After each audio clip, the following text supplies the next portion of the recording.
It was supposed to be an ordinary summer night. 4 teenagers, 1 tent, and a lake that had always meant peace. But by sunrise, 3 of them were dead, and the only survivor had no answers. No motive, no weapon, no suspect. Just a horror so raw it tore through the innocence of a nation, and left behind one of the most haunting unsolved crimes in European history. This is the story of the Lake Bodom murders. Welcome to Crime Bite. In this channel, we peel back the layers of those hidden realities. Raw evidence, conflicting testimonies, and emotional pleas for help that too often come too late. By looking into these crime bites, you'll see firsthand how broken trust, systemic oversights, and chilling motives can converge into stories that rattle us to the core. If you find this exploration as vital as we do, be sure to like this video, subscribe, and click the notifications button. Together, we can shine a light on the cases that demand attention, ensuring every voice, especially the silenced, finds the audience it deserves.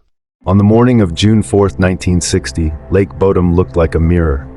The sky reflected across its calm surface, undisturbed except for the occasional ripple from a water bird or insect. Located in Espoo, a short drive from the Finnish capital of Helsinki, this lake had long been a place of stillness. Families visited for picnics. Couples rowed canoes across it during long summer evenings. Teenagers camped there on weekends to escape the pressures of school and the supervision of parents. It was unassuming, quiet, and safe, or so it seemed. 4 teenagers arrived that day with the kind of energy that only early summer can spark in young hearts. Their names were Mila Irmeli Björklund and Anja Tuulikimäki, both 15, and Seppo Antero Boisman and Niels Wilhelm Gustafsson, both 18. 2 boys, 2 girls, friends, possibly couples. The lines between affection and flirtation are often blurred at that age, but by all accounts the mood among them was light and joyful. They came with simple gear, a green canvas tent, rolled up sleeping bags, and a few grocery bags filled with sandwiches, soda bottles, cigarettes, and sweets. They pitched the tent near the edge of the lake, choosing a flat spot where trees offered dappled shade. No one else was nearby. They had the serenity of the lake to themselves. The plan was straightforward. They would spend the night in the tent, maybe swim, share stories, flirt a little, and return home the following day. It was the kind of innocent adventure teenagers across the world have shared for generations. But Lake Bodom was about to become more than just a place for summer memories. It would transform, overnight, into the setting of one of Finland's most horrifying and unresolved crimes. Evening descended. The teenagers laughed, smoked, took turns skipping stones on the water. Nothing about the night suggested danger. But as darkness wrapped itself around the tent, the silence of the forest turned from peaceful to oppressive. Something, or someone, was moving toward them, silent in the dark. They didn't know it, but it would be their last night together. It was just after 6 a.m. on June 5th, 1960. The sky was tinged with the pale hues of a northern summer morning. The mist that had settled during the night still clung to the surface of Lake Bodom. The world was beginning to stir, but the tent at the lake's edge remained motionless. Too motionless. Esko Oiva Johansson, a local man out for a quiet fishing trip, made his way down to the lake with a rod in one hand and a tackle box in the other. He was familiar with this part of the shoreline. It was peaceful and had good fishing spots. As he approached the clearing near the water's edge, something caught his eye. A strange shape in the mist. The tent was no longer upright. It had caved in, almost crushed upon itself, the canvas torn and flapping slightly in the morning breeze. Esko paused. Something was wrong. The air felt heavy, unnatural. Moving closer, his steps slowed, then stopped. What lay before him didn't make sense. The tent was ripped in several places, its sides slashed with what looked like blade marks. One flap was soaked with something dark and sticky. He reached for it, pulled it back, and recoiled.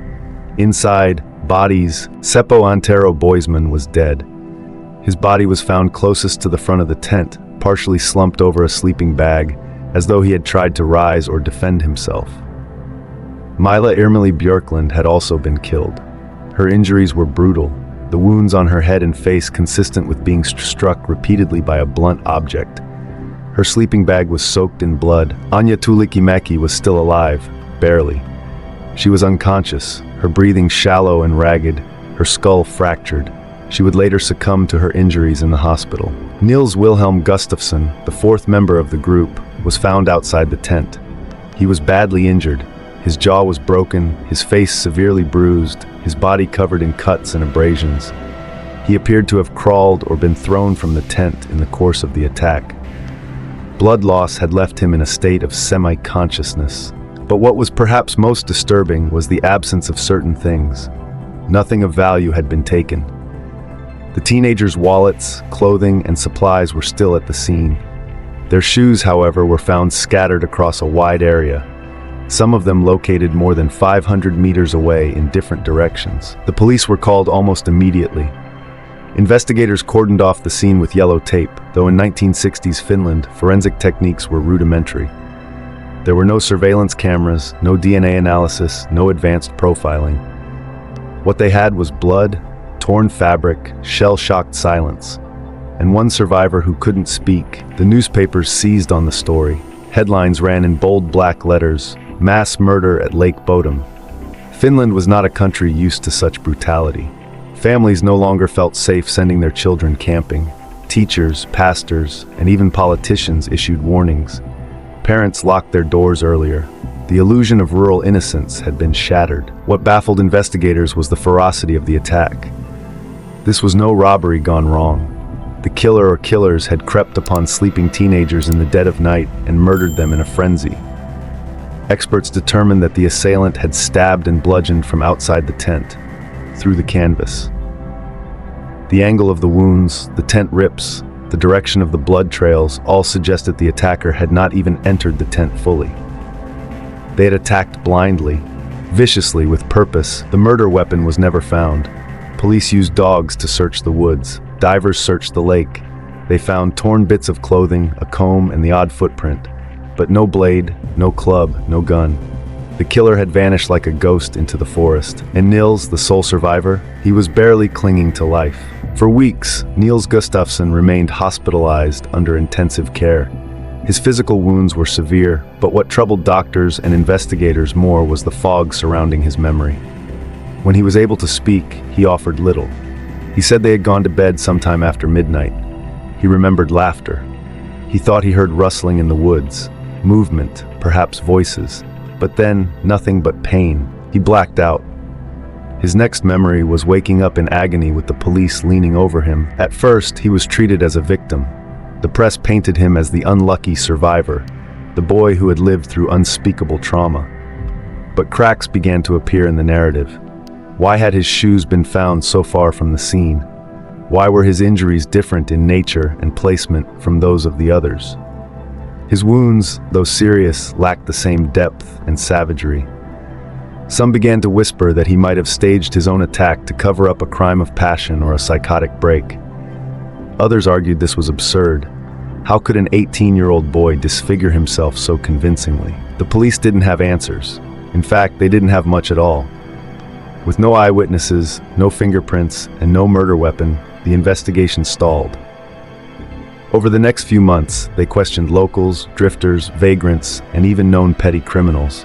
But no one matched the profile of a killer capable of such rage. Eventually, the case went cold. Nils moved on, or tried to. He married, found work as a bus driver, raised a family. For decades, he lived quietly, his name receding from headlines. But the Lake Bodom murders never truly left him. They lived in whispers, in late-night documentaries, in speculative books. His name remained the only one tethered directly to the event. Then, decades later, forensic science caught up with memory. In 2004, over 40 years after the crime, the Finnish National Bureau of Investigation reopened the case. Using preserved evidence and modern DNA testing, they re-evaluated the scene. New theories emerged, and with them, so did an old name. Nils Wilhelm Gustafsson. He was arrested and charged with the murders of his friends. The courtroom filled with flashbulbs, but the case faltered. The evidence was thin. His DNA had always been at the scene. It was his campsite. The prosecution failed to provide conclusive proof that his injuries were self-inflicted or that he had motive. In 2005, Nils was acquitted. The court ruled he was not guilty of the crimes that had haunted Finland for half a century. To this day, the Lake Bodom murders remain unsolved. No other suspect has ever been arrested or tried. The mystery of Lake Bodom is far from over. Like this video, subscribe to the channel, and click the notification bell so you never miss another true crime investigation. There's more to uncover, and together we'll follow the trail wherever it leads. After the tragedy at Lake Bodom, police found themselves trapped in a maze of dead ends. In 1960, criminal profiling was still in its infancy in Finland. The idea of a random attacker brutally murdering 3 teenagers and vanishing without a trace felt foreign, almost cinematic. Investigators had little to work with. They returned repeatedly to the site, combing the woods, draining parts of the lake, revisiting local residents, but found nothing definitive. Then came the theories. Some officers believed it had been a random killing, a drifter, a madman passing through the area. Others suspected a more personal motive. Perhaps a love triangle? Jealousy? A fight gone wrong? One of the earliest individuals of interest was a man known as Pentti Soininen. Soininen was a violent man with a long criminal history. At the time of the murders, he was in the area and was later incarcerated for unrelated crimes. While in prison, he reportedly confessed to the murders to a fellow inmate, but his confession lacked specific details. He claimed to have heard voices that told him to kill the teenagers, and his story changed repeatedly under questioning. Years later, he died in prison by suicide, leaving investigators without closure. Another suspect came in the form of a German man known only as the Kiosk Man, an eccentric figure who ran a food stand not far from the campsite. Locals remembered him as odd, socially isolated, and occasionally aggressive with customers. Rumors swirled that he had a vendetta against teenagers who vandalized his stand. He left the country shortly after the murders, which only deepened suspicion. Decades later, when investigators tried to track him down, they found that he had died, again, without conclusive proof linking him to the crime. The longer the case remained unsolved, the more theories bloomed. Some speculated that more than one person had committed the crime. Others whispered about ritualistic killings, military defectors, or even someone among the campers themselves. In 2004, the decision to reopen the case under modern forensic techniques sparked hope and controversy. The focus returned, sharply and publicly, to Niels Gustafsson, the survivor. When Gustafsson was arrested more than 4 decades after the murders, Finland reacted with collective shock. Was it possible that the boy who had survived the slaughter was, in fact, the one who had committed it? The prosecution argued that a fight had broken out that night, possibly fueled by jealousy or alcohol. They suggested that Niels had been excluded or humiliated, and in a rage, attacked the others with a knife and a blunt object, possibly a rock. His facial injuries, they claimed, had been self-inflicted or caused during a later scuffle with Seppo. They said his recollection of shadows and noise was a fabrication, and his injuries staged to cast himself as a victim. But the defense punched holes in the theory. They argued that the case had gone cold because there was no clear evidence. No weapon had been found. No motive had ever been firmly established. The suggestion that a teenager in a blind rage could kill 3 people in pitch darkness without alerting nearby campers and without forensic evidence linking him to the crime seemed implausible. The physical evidence also worked against the prosecution. Blood pattern analysis, limited by degradation over decades, couldn't definitively match Niels to the inside of the tent during the murders. More importantly, his jaw fracture and skull trauma were not easily self-inflicted injuries. In 2005, the court issued its verdict, not guilty. Niels Gustafsson was acquitted of all charges. Outside the courtroom, reactions were mixed. Some believed justice had finally been done. Others whispered that an old man had gotten away with murder. For Niels, the acquittal brought no peace. Only the same unanswered questions that had haunted him since 1960. More than 60 years later, the Lake Bodom murders remain etched into Finland's national consciousness.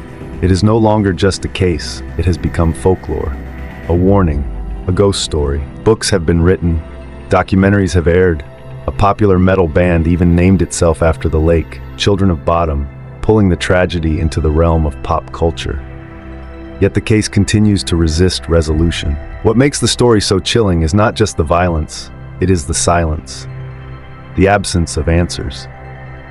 The knowledge that someone walked away from that tent under cover of darkness and may have lived a long, ordinary life, never once caught or exposed. The campsite where the teenagers pitched their tent no longer exists.